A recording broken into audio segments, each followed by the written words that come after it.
प्यारे बच्चों, आज हम 8वीं कक्षा के संस्कृत के दूसरे पाठ बिलस्य वाणी न कदापि में श्रुता का अभ्यास करेंगे। बिलस्य वाणी न कदापि में श्रुता का अर्थ है बिल की आवाज़ मैंने कभी नहीं सुनी। अभ्यास का सबसे पहला प्रश्न है उच्चारणम कुरुत। हमें पदों का उच्चारण करना है। कस्मिंचित् विचिन्त्य साध्वीवदम शुद्धार्थः एतत् श्रुत्वा भयसंत्रस्तमनसां सिंहपद पद्धति समावाहनम प्रतिध्वनि। दूसरा प्रश्न है एक पदेन उत्तरम लिखत। एक पद में उत्तर लिखिए। सिंहस्य नाम किम? शेर का क्या नाम है? खर्णखरः। गुहाया स्वामी कः आसीत्? गुफा का स्वामी कौन था? शृगालः। सिंह कस्मिन् समये गुहायाः समीपे आगतः? शेर किस समय गुफा के समीप आया था? सूर्यास्त समय। हस्तपादादिकाः क्रियाः केषां न प्रवर्तन्ते? हाथ और पैर की क्रियाओं में कौन प्रवृत्त नहीं होते हैं? भय संत्रस्त मनसाम, भय से डरे हुए मन वाले लोग। गुहा केन प्रतिध्वनिता? गुफा किससे प्रतिध्वनित हो रही थी? सिंह गर्जनेन, सिंह की गर्जना से। प्रश्न 3, पूर्ण वाक्येन उत्तरत। पूर्ण वाक्य में उत्तर दें। सबसे पहला भाग है इसका, खर्णखरा कुत्र प्रतिवसति स्म? खर्णखरा कहाँ रहता था? खर्णखरः एकस्मिन् वने प्रतिवसति स्म, एक वन में रहता था। महती गुहां दृष्ट्वा सिंह किम अचिंत्यत? बड़ी सी गुफा को देखकर शेर ने क्या सोचा? महतीं गुहां दृष्ट्वा सिंह अचिंत्यत नूनम अत्र कोऽपि जीवः रात्रौ आगच्छति। बड़ी सी गुफा को देखकर शेर ने सोचा, नूनम यानी कि निश्चित रूप से, अत्र यहाँ पर, कोऽपि कोई, जीव, रात्रो आगच्छति रात्रि में आता है। शृगालः किम अचिंत्यत? शृगाल ने क्या सोचा? गिदड़ ने क्या सोचा? शृगालः अचिंत्यत नूनम अस्मिन् बिले सिंह अस्ति। गिदड़ ने सोचा निश्चित रूप से इस बिल में या इस गुफा में शेर है। शृगालः कुत्र पलायितः? शृगालः दूरे पलायितः। गुहा समीपम आगत्य शृगालः किम पश्यति? गुफा के समीप आकर गिदड़ ने क्या देखा? गुहा समीपम आगत्य शृगालः यावत् पश्यति तावत् सिंहपद पद्धतिः गुहायां प्रविष्टा दृश्यते न च बहिर्गता। गुफा के समीप आकर शृगाल जहाँ तक देखता है वहाँ तक शेर के पैरों के निशान गुफा में प्रवेश किए हुए तो दिखाई पड़ते हैं, परंतु बाहर नहीं आए। कह शोभते? शोभायमान कौन होता है? अनागतम य कृते सह शोभते। जो प्राणी आने वाली विपत्ति को दूर करने का उपाय करता है वही शोभायमान होता है। प्रश्न 4, रेखांकित पदानि आधृत्य प्रश्न निर्माणम कुरुत। रेखांकित पदों को आधार बनाकर प्रश्न निर्माण करें। सबसे पहला वाक्य है, क्षुधार्थः सिंह कुत्रपि आहारम न प्राप्तवान।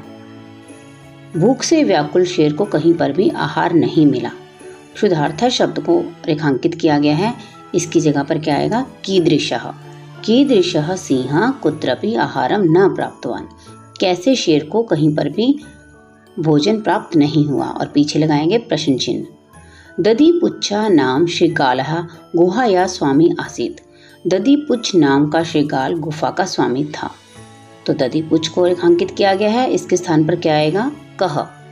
एषा गुहा स्वामिनः सदा आवाहनम करोति। ये गुफा स्वामी का हमेशा आवाहन करती है। एषा गुहा कस्य सदा आवाहनम करोति। और पीछे लगाएंगे प्रश्न चिन्ह। भय संत्रस्त मनसाम हस्तपादादिकाः क्रियाः न प्रवर्तन्ते। भय से डरे हुए मन वाले हाथ और पैर की क्रियाओं में प्रवृत्त नहीं होते। हस्तपादादिकाः को रेखांकित किया गया है, इसकी जगह पर क्या आएगा? काहा। आवाहने शृगालः बिले प्रविश्य सिंहस्य भोज्यम भविष्यति। आवाहन करने पर शृगाल बिल में प्रवेश करेगा और सिंह का भोजन बनेगा। बिले शब्द को रेखांकित किया गया है। जब भी किसी स्थानवाचक पद को रेखांकित किया गया हो और हमें प्रश्न निर्माण करना हो तो उसके स्थान पर हमेशा कुत्र आता है। कुत्र का अर्थ है कहाँ। आह्वाने श्रीगालः कुत्र प्रविश्य सिंहस्य भोज्यं भविष्यति। प्रश्न 5, घटनाक्रमानुसार वाक्यानि लिखत। घटनाक्रम के अनुसार वाक्यों को लिखना है। हमें कुछ वाक्य दिए गए हैं और उन्हें हमें घटनाक्रम के अनुसार लिखना है। तो सबसे पहला वाक्य आएगा, परिभ्रमण सिंह क्षुधार्तौ जाता। घूमते घूमते सिंह जो है भूख से व्याकुल हो गया। दूसरा वाक्य आएगा, सिंह एकां महती गुहाम अपश्यत। शेर एक बहुत बड़ी गुफा को देखता है। तीसरा वाक्य होगा, गुहाया स्वामी दधिपुच्छः नाम श्रीगालः समागच्छत। गुफा का स्वामी दधिपुच्छ नाम का गीदड़ आ गया। चौथे स्थान पर आएगा, गुहायाम को अपि अस्ति इति श्रीगालस्य विचारः। गुफा में कोई है ऐसा गीदड़ का विचार है। पांचवा वाक्य होगा, दूरस्थ श्रीगालः रवम कर्तुम आरब्धः। दूर स्थित जो गीदड़ है वो आवाज करना प्रारंभ कर देता है। छठा वाक्य होगा, सिंह श्रीगालस्य आवाहनम अकरोत। शेर गीदड़ का आवाहन करता है। और सातवां वाक्य होगा, दूरम पलायमानः श्रीगालः श्लोकम अपठत। दूर जाता हुआ गीदड़ श्लोक पढ़ता है। छठा प्रश्न है, यथा निर्देशम उत्तरत। निर्देश के अनुसार उत्तर दें। सबसे पहला वाक्य है, एकां महतीं गुहां दृष्ट्वा स अचिन्त्यत। अस्मिन् वाक्ये कति विशेषण पदानि संख्यया सह पदानि अपि लिखत। एकां महतीं गुहां दृष्ट्वा स अचिन्त्यत। इस वाक्य में कितने विशेषण पद आए हैं उनको हमें संख्या सहित लिखना है। प्रस्तुत वाक्य में गुहाम पद विशेष्य है और उसके दो विशेषण प्रयुक्त किए गए हैं, एकाम और महतीम। तो हम संख्या में लिखेंगे 2 और विशेषण पद लिखेंगे एकाम और महतीम। दूसरा वाक्य है, तद अहम अस्य आवाहनम करोमि। अत्र अहम इति पदम कस्मै प्रयुक्तम।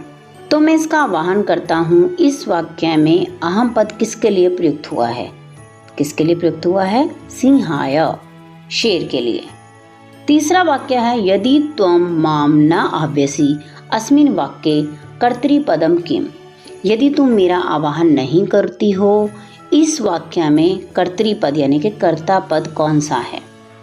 तो प्रस्तुत वाक्य में कर्ता पद है त्वम। नेक्स्ट वाक्य है, सिंह पद पद्धति ही गुहायाम प्रविष्टा दृश्यते। अस्मिन् वाक्ये क्रियापदम किम।